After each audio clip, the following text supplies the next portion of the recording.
Good morning, neighbors, members of the media.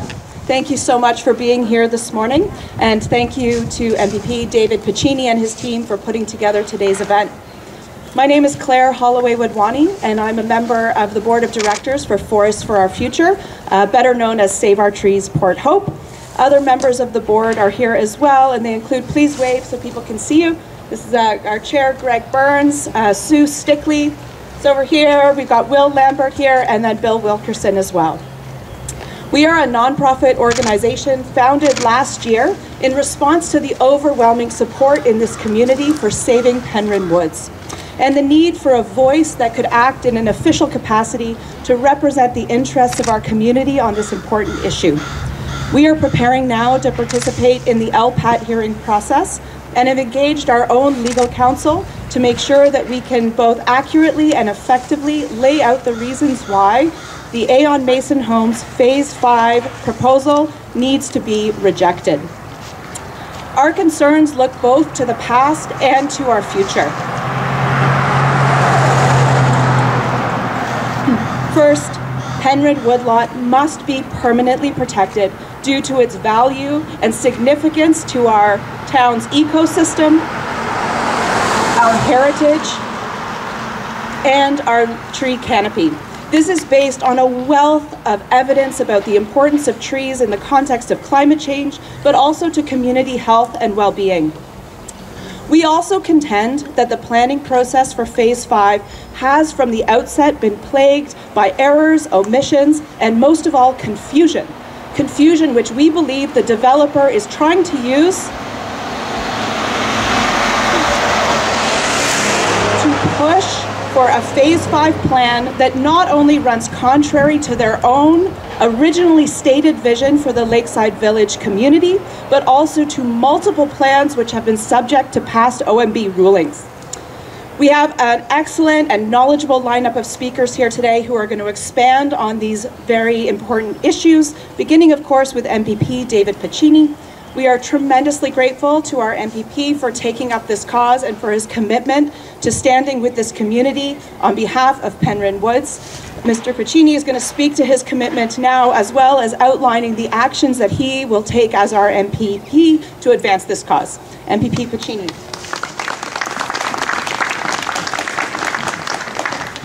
Thank you very much, Claire, and thank you to all of you for being here with us today.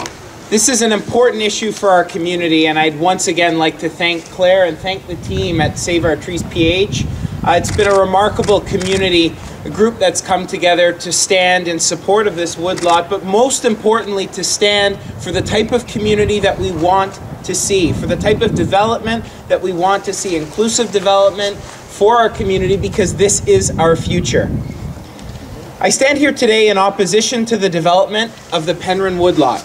As a voice for local constituents I represent, and more broadly, as I said, to talk about the type of development we want to see as a community. Ontario's long-term prosperity, environmental health, and social well-being depend on wisely managing change and promoting efficient land use and development patterns. Efficient land use and development patterns support sustainability by promoting strong, livable, healthy and resilient communities, protecting our environment, public health and safety, and facilitating strong economic growth. Today, I stand here not just as a local MPP, but as a resident and community member, someone who grew up right here in our community, someone who has fond memories as a child of playing in the woodlot, and then as I grew older, trying to play golf in the golf course behind it. This woodlot is intricately tied to who we are as a community and to who we are as people that live in this community. Our stories are tied intimately with the habitats and sustainability of a vital range of wildlife and protected species, many of which are behind me here today. COVID-19 has posed immense challenges on all of us as a community. But I think all of us, some of the silver linings we've drawn from this very difficult time, those origins stem from our natural surroundings, our environment. Think of all the things we've been doing as a community. as so many businesses have been forced to shutter their doors. We've drawn solace in our natural surroundings, in spending time in nature, in our environment. This woodlot behind me stands as a testament to the things we do in our environment. And this group that joins me today, the real champions behind this campaign to save our trees, are also speaking up more broadly for good, sustainable community development. Today we stand at a crossroads. Do we want to continue on a suburban trajectory to become one giant suburb of Toronto? Or do we stand up and say no? Do we want to truly build modern communities of tomorrow? The updated provincial policy statement goes to great lengths to speak to improved land use planning in a manner that supports more effective and efficient land use. Strong communities mean cultivating efficient development patterns that optimize the use of land, resources, and public investment in infrastructure and public service facilities. Modern principles mean supporting a mix of housing, and that means including affordable housing, employment, recreation, parks, open spaces, and yes, mitigating impacts on our environment. This issue today is also about improving our identity, about preserving our identity as a small yet mighty town in rural Ontario. As I said before, we do not want to be a giant suburb of Toronto. We have a wonderful community here, a rural community, a community that draws its origins on a fundamental agriculture foundation, on a beautiful natural surroundings. We don't want to be a giant suburb of the GTA. We want to live, work, and play right here in small town Ontario. And that means preserving important woodlots like the one that stands behind me. But more broadly speaking, it means collectively standing together to talk about smart development, about building communities that don't just clear-cut and build single detached housing, but about building smart communities that talk about intensification, that talk about building a mix of employment so that people can work and live right in their own community, about building transit-oriented communities. These are all things that the updated provincial policy statement talk about. So it's high time we look at it through that lens, not through old OMB rulings of yesteryear, which Claire mentioned, but through today's lens, today's future, the sort of community we all want to build. I think to drawings that were shared with me from Nancy Bruce's kids at the mass vaccination clinic at Coburg Community Centre, all of those drawings talked about the sort of future that those kids want back. The sort of future that they want back after COVID-19. All of those drawings talked about living in place, about getting active in one's community, about enjoying our natural surroundings. Those children deserve a future that's active, a future that is livable right here in rural Ontario. They don't want to live in a suburb of the GTA. We choose to live in rural Ontario. In addition, and in closing, I'd like to also announce that we're taking steps in my office to make absolutely sure that the voices of the people of Port Hope are heard loud and clear by LPAT in the upcoming hearing. My team and I, it's important we all get involved. My team and I are here to help local residents get the information they need when they need it to ensure that your voice is heard in the LPAT hearing. That's why today I've launched a website, saveourtrees.ca, to ensure that you can have your voice heard in the LPAT. It's going to be a two-step process. You sign the petition, you're going to get asked to fill out a form to participate as a participant in the LPAT hearing. And I'm encouraging all of you, stand up today. Make sure your voice is heard. This is our future, this is our community, this is rural Ontario. We're going to have our voices heard. Thank you for being here today.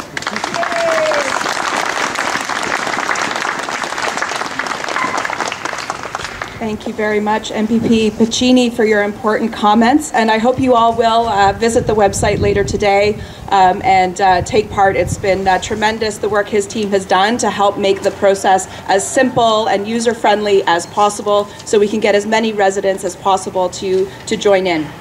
Next, we're going to hear from Bruce Bowden, who's representing the local ACO chapter. And Bruce is going to tell us a little bit more about the history of Penryn Forest and how it connects to our heritage here in Port Hope. Well, I just got a good lesson about why I stayed in a lecture hall and didn't try to go into politics. That was a good speech, Mr. Puccini. This isn't going to be such a good speech. But I want to broaden our horizons a little bit because we're actually at an interesting location. Victoria Street. This is the western boundary, the last street of Port Hope as you go west. Hope Township is just beyond the trees. Port Hope ended at this large estate, which has protected this wood. On the north, at the stoplight, we see Lakeshore Road. In 1814, an Irish regiment stopped here at Smith's Creek, marching along that road. They left Quebec City in March. They got to Niagara Falls, too late to go take part in the battle in the fall. That was because the Americans controlled the lake. And it's a long walk from Quebec to Niagara Falls.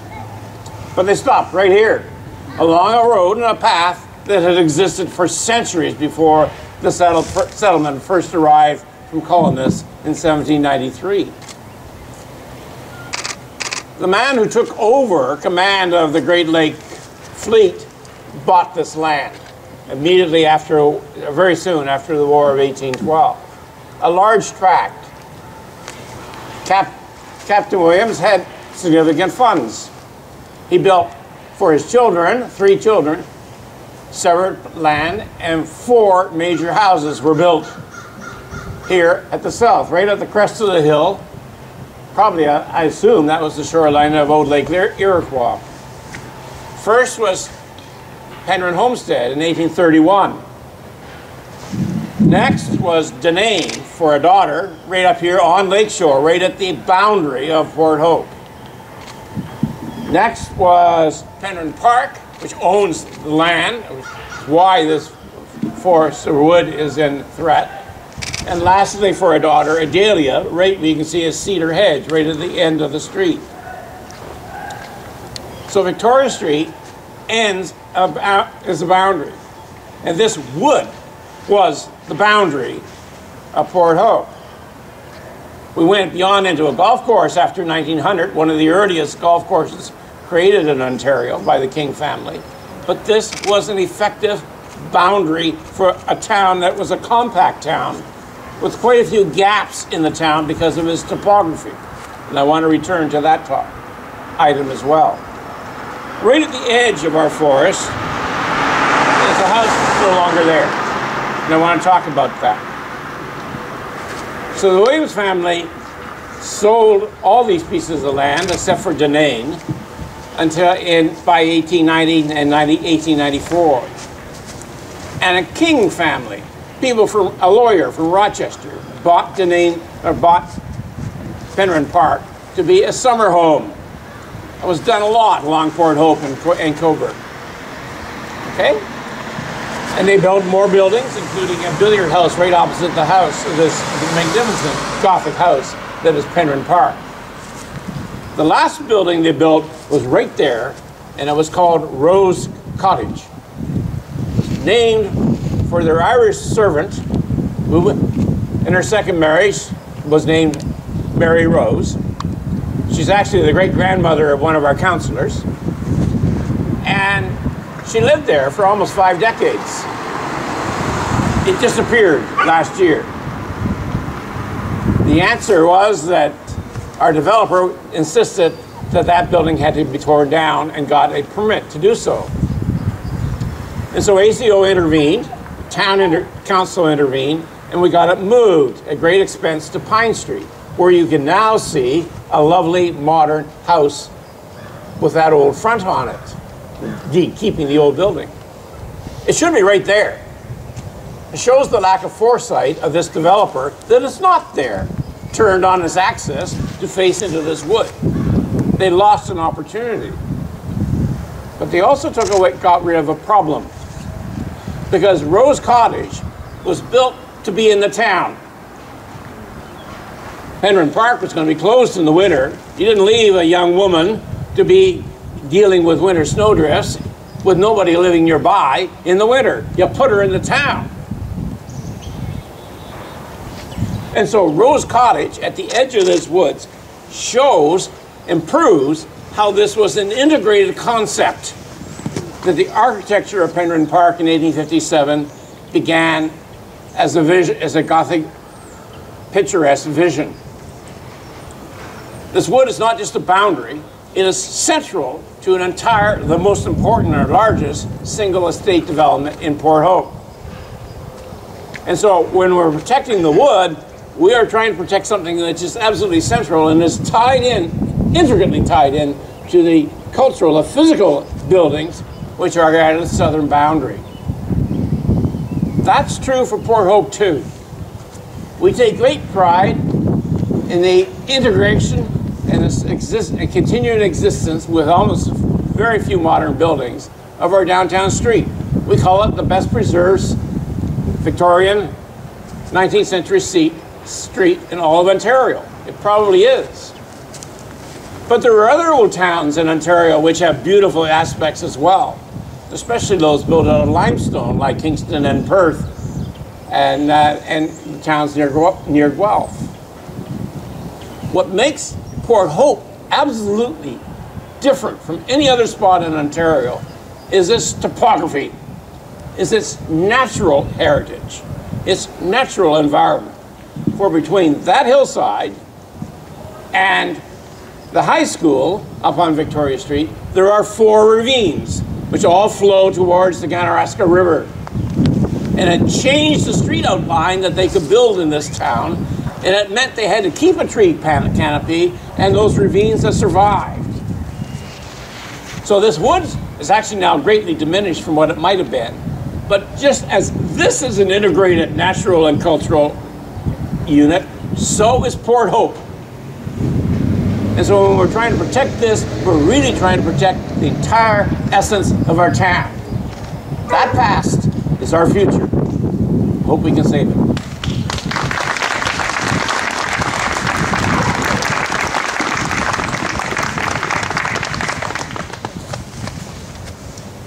Thank you very much. That was really interesting. And I think it's really helpful for us to see the connections between our physical, environmental heritage and our historical and cultural heritage as a community. Thank you very much for that, Mr. Bowden. We'll now hear from our final speaker today, Mr. Mark Cullen, who is a prominent voice for the trees here in Ontario and a big supporter of our local efforts to protect Penryn Woods.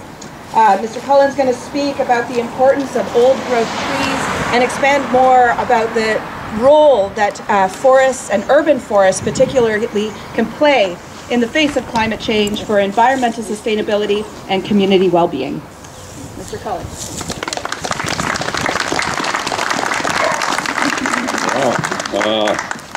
You know, I think it's interesting. We were just told that what makes Port Hope unique is its topography. Isn't that what you said, Bruce?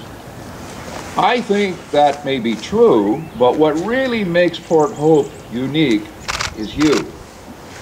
And I am so pleased, and I feel it's a great privilege to be part of your group, and more so to be invited, thank you very much, to say something. And I think what I have to say, any one of you would say if you were invited up here. And so I want to begin with a little story. In Washington, D.C., it's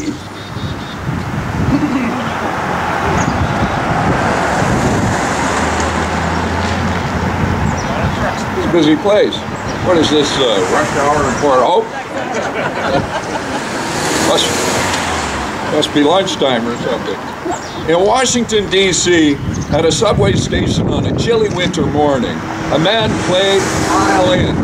A man played a violin, 6 pieces of Bach in 45 minutes. About 2,000 people walked by, most of them on their way to work, and about 5 minutes into his presentation, the first dollar was dropped in his violin case. 10 minutes later, A small boy walked by, tugged at his mother's sleeve, encouraged her to slow down and take in the music. The mother pulled back hard, and they were on their way. This happened a few times during the performance. Children trying to drag down their adult company to listen to the violinist. Every time, the bigger person won the tussle. The violinist collected $32. As he packed up, no one noticed that he'd stopped playing. No one applauded. 2 nights earlier, the musician Joshua Bell had played to a sold-out crowd in Boston where an average seat sold for $100. He played on a violin valued at $3.5 million. Mr. Bell is acclaimed as one of the most talented classical musicians of our time. The Washington Post had created this special experiment about perception, taste, and people's priorities in a commonplace environment. Do we perceive beauty? Well, right about now you're asking, what has the story got to do with why we're here today? And I believe that this story informs us in a couple of ways. First, we don't fully appreciate beauty and natural things of value until someone opens our eyes to that reality, or until they're gone. Penryn Wood is Port Hope's Joshua Bell. We have experts like world-renowned Diana Beresford Kroger, a Canadian, but truly world-renowned, here to inform us about the value of this wood. She says that it's a biological wonder. She says it's irreplaceable. We have a proposal to chop it down, replace it with something that someone interprets as progress. Note to all, progress is being redefined. Right, David? It's being redefined. Cutting down biologically rich wood to build homes, especially where there are alternatives, is not acceptable anymore. Progress will not happen. The people of Port Hope will not be served if Mayor and Council David Piccini from the province of Ontario, Forests for Our Future, and all of us standing here today do not continue to advocate for this forest. I predict that if we fail, the true value of Penryn wood will be realized when it's too late. Joshua Bell will have left home. I've been asked to deliver a message about the value of trees in 10 minutes, and suffice to say that I need more time. But I can say this. To Mayor Bob Sanderson and Council, Les Andrews, John Pickle, Laurie Carr, Jeff Lees, Wendy Meadows, and Vicki Mink, I know this isn't easy. Your job is not a rollover, and neither should you. Be bold, making the right decision, and there is only one right decision. Takes courage. Nothing worthwhile is ever achieved without it. Courage and hard work. Now, I understand that legal counsel at the town of Port Hope has advised council not to say anything, not to do anything. Key word there is advised. Legal counsel are merely doing their job. That's what they do. They develop legal opinions and they advise. Let's remind council and the mayor that we have asked the legal department for advice, not permission. And there is a difference. Every citizen of Port Hope should be asking council, who's in charge? The legal department? To the province, you've sent us a gift. MPP David Piccini. Now, he stands here on our side with the angels and with the owls and the songbirds and the beneficial insects. You support the cooling of the environment, David, and oxygen, not more carbon. Mr. Piccini has supported us also on the Highway of Heroes tree campaign He supported us for several years, and together we are planting over 2 million trees to honor Canada's war dead and those who volunteered for active military service during times of war.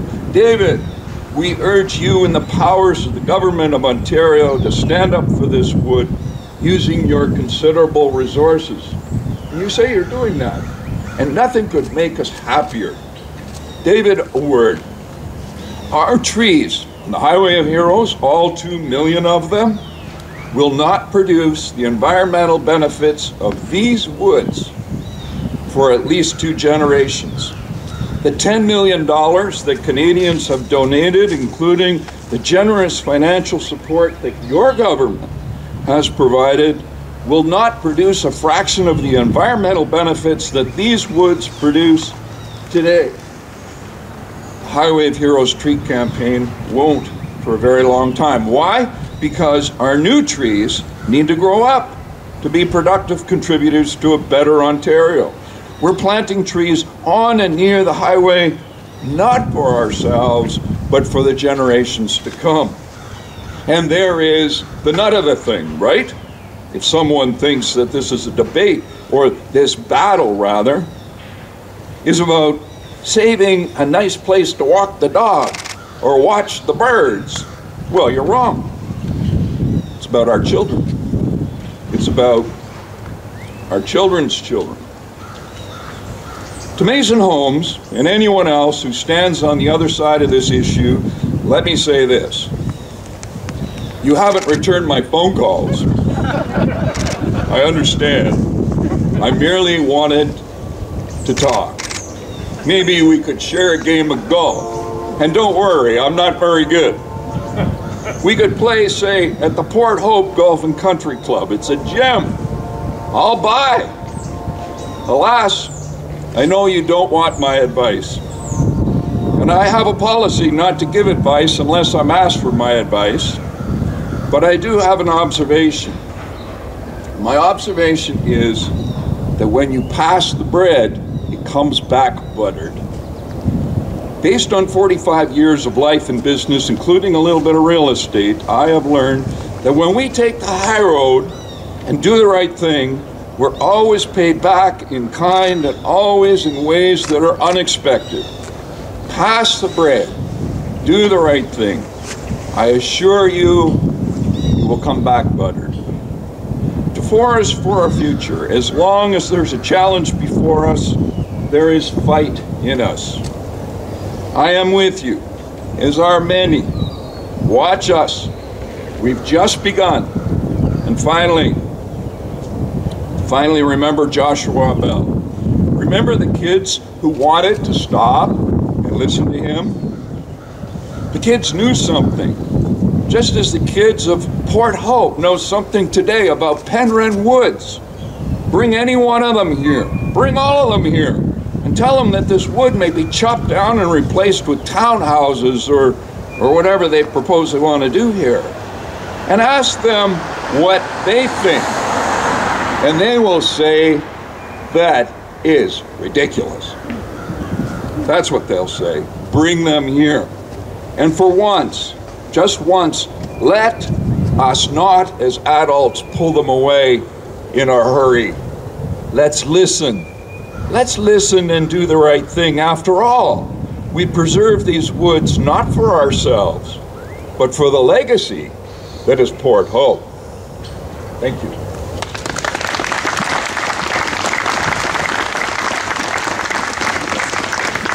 Thank you so much, Mr. Cullen. And I'm sure I speak for all my neighbors when I say your advice and voice is always welcome here, as is your passion for the trees and their importance to communities like ours. So that wraps up our formal agenda for this morning. Please join me once again in thanking MPP Piccini and his team for putting together today's event and for gathering us here to renew our commitment to saving Penryn Woods. I do encourage you, of course, to visit his website, visit our website, find your way to the petition and to the forms that he's prepared for us to make it easy for us to submit our voices and concerns to the LPAT hearing process. Please also help yourself to masks and signs and buttons. Hang a ribbon on a tree that you would like to see saved, and stay in touch through Facebook and through our website so you can be informed of the campaign and changes and developments as they occur. Thank you again for being here this morning. Thank you for showing up for the trees, and we look forward to working with you to save Penryn Woods. Thank you.